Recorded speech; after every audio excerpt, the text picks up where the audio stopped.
ഞങ്ങൾ വീട് ഒന്നിച്ചടാ. നാളെ ഹോട്ടലിലേക്ക് വരാൻ പറഞ്ഞേക്കേ സംസാരിക്കാൻ.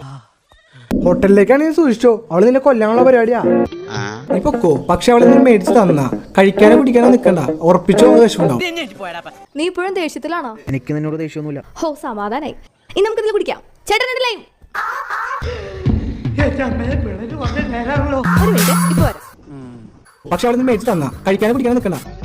അത് വേണ്ട, അത് ഏക്കില്ല. വല്ല വിഷം എന്തെങ്കിലും വെച്ചോ, അതാവുമ്പോ വല്ല ഫുഡിൽ എന്തെങ്കിലും കലക്കി കൊടുക്കാലോ. അതോടെ ശല്യം അങ്ങോട്ട് ഇല്ലാണ്ടാവും.